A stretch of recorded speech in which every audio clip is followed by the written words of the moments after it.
আসসালামু আলাইকুম ভিউয়ার্স। আজকে একটা খিচুড়ির রেসিপি নিয়ে এসেছি। আর এটা একটা ভিন্ন স্বাদের খিচুড়ি, আচারি মাংসের খিচুড়ি। দুর্দান্ত স্বাদের এই খিচুড়িটা কিন্তু নর্মাল খিচুড়ি কিংবা মাংস খিচুড়ির চাইতেও অনেক মজার। আচারি মাংসের খিচুড়ির জন্য প্রথমে কিছু মশলা রেডি করে নিচ্ছি। সেজন্য একটা পাত্রে আমি নিয়েছি 4টার মতো সবুজ এলাচ, 7-8টার মতো লবঙ্গ দিয়ে দিয়েছি, আর 10-12টার মতো গোলমরিচ দিয়ে দিয়েছি।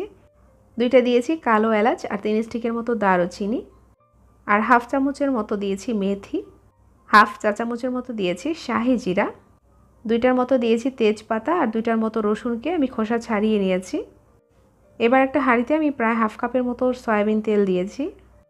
তেলটা যখন একটু গরম হয়ে আসবে, এবার এতে অ্যাড করে দিয়েছি সেই মশলাগুলোকে একটু ভেজে নেব সুন্দর একটা অ্যারোমা আসা পর্যন্ত।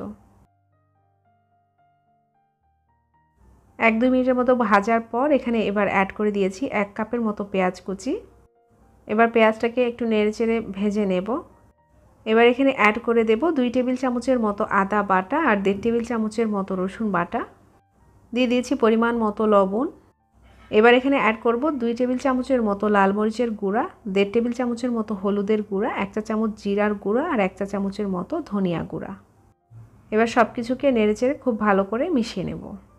মশলাটা কিছুক্ষণ ভেজে নেওয়ার পর এখানে এবার অ্যাড করে দেব কিছুটা পরিমাণ গরম পানি দিয়ে নেড়েচেড়ে ভালো করে মিশিয়ে নিয়ে এবার ঢেকে রান্না করব বেশ কিছুক্ষণ। ঢাকনাটা খুলে আবারও আমি নেড়েচেড়ে দিয়েছি, আর এর ওপরে কিন্তু তেলটা ভেসে উঠেছে। আবারও কিছুক্ষণ নেড়েচেড়ে মিশিয়ে নেব। তারপরে এখানে অ্যাড করে দিয়েছি আমি 1 কেজি পরিমাণ গরুর মাংস। এবার মাংসটা দিয়েও আমি আবারও নেড়েচেড়ে ভালো করে মিশিয়ে নেব। আর যারা এখানে গরুর মাংসটা খেতে চান না, তারা কিন্তু এটা খাসির মাংস দিয়েও তৈরি করতে পারেন। মাংসটাকে নেড়েচেড়ে মিশিয়ে নেব, তারপরে কিছুক্ষণের জন্য ঢেকে রাখবো। মাংসটাকে এইভাবে ঢেকে কিছুক্ষণ রান্না করার পর এর থেকে কিন্তু বেশ কিছুটা পানি ছেড়ে দিবে। নেড়েচেড়ে এইভাবে ঢেকে রাখবো কিছুটা সময়ের জন্য। আবারও ঢাকনাটা সরিয়ে এটাকে কিছুক্ষণের জন্য নেড়েচেড়ে দেব, নিচ থেকে যেন পুড়ে না যায়। আর এই মাংসটাকে অনেকক্ষণ ধরে এইভাবে কষিয়ে নেওয়ার পর এখন সেদ্ধ হওয়ার জন্য অ্যাড করে দিয়েছি গরম পানি। ফুটন্ত গরম পানি অ্যাড করে দিয়েছি প্রায় 2 কাপের মতো। আর মাংসটা যখন আমি নামিয়ে নেব তখন কিন্তু এটা একেবারে ভুনা ভুনা করে নামিয়ে নিতে হবে। সেজন্য আমি ঝোলের পরিমাণটা আর বেশি দিচ্ছি না। আর চুলার আঁচটাকে একেবারে কমিয়ে রেখে এটাকে ঢেকে রান্না করব একেবারে সেদ্ধ হওয়া পর্যন্ত। মাংসটা কিন্তু মোটামুটি সেদ্ধ হয়ে গেছে, কিন্তু এর মধ্যে ঝোলের পরিমাণটা বেশ কিছুটা রয়ে গিয়েছে। এবার এখানে গরম মশলার গুঁড়া অ্যাড করে দিয়েছি 1 চামচ ভর্তি করে। শুরুর দিকে যেহেতু আমি আস্ত মশলা দিয়েছি, যার কারণে লাস্টের দিকে আমি গুঁড়া মশলাটা অ্যাড করেছি। এবার মশলাটাকে নেড়েচেড়ে ভালো করে মিশিয়ে নেব, আর অপেক্ষা করব ঝোলটা শুকিয়ে আসা পর্যন্ত। আর রান্না করতে করতে এর ঝোলটা কিন্তু অনেকটাই শুকিয়ে গেছে, আর এর তেলটাও ছেড়ে দিয়েছে। এবার একটা ছিদ্রযুক্ত চামচের সাহায্যে আমি মাংসগুলোকে তুলে নিচ্ছি। এই মশলা সহই আমি মাংসগুলোকে তুলে নেব, আর এর মধ্যে যে তেলটা আছে সেই তেলটা আমি রেখে দেব। এই তেলের মধ্যে এবার অ্যাড করে দিয়েছি 3 কাপের মতো পোলাওয়ের চাল।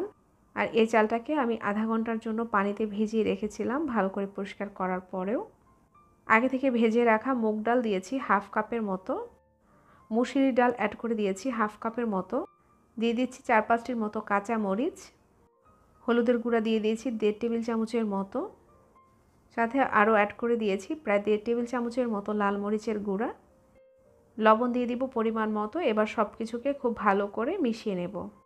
আপনারা চাইলে শুধুমাত্র মসুরির ডাল দিয়েও খিচুড়িটা তৈরি করতে পারেন, তবে মুগ ডাল দিলে খেতে ভালো লাগে। আর যদি এক রকমের ডাল দিয়ে খিচুড়িটা তৈরি করেন তাহলে 1 কাপের মতো ডাল অ্যাড করতে হবে। এবার এই চাল ডালটাকে খুব ভালো করে ভেজে নেব। 4 থেকে 5 মিনিটের মতো সময় নিয়ে এই ডাল আর চালটাকে খুব ভালো করে ভেজে নিয়েছি। যেহেতু আমি ঝরঝরে খিচুড়ি তৈরি করব, যার কারণে এই ডাল আর চালটাকে খুব ভালো করে ভেজে নিতে হবে। এখানে এবার অ্যাড করে দিয়েছি গরম পানি। 3 কাপ চালের জন্য এখানে ডাবল পরিমাণ 6 কাপ পানি দিয়েছি, আর ডালের জন্য 1 কাপ পরিমাণ পানি অ্যাড করেছি।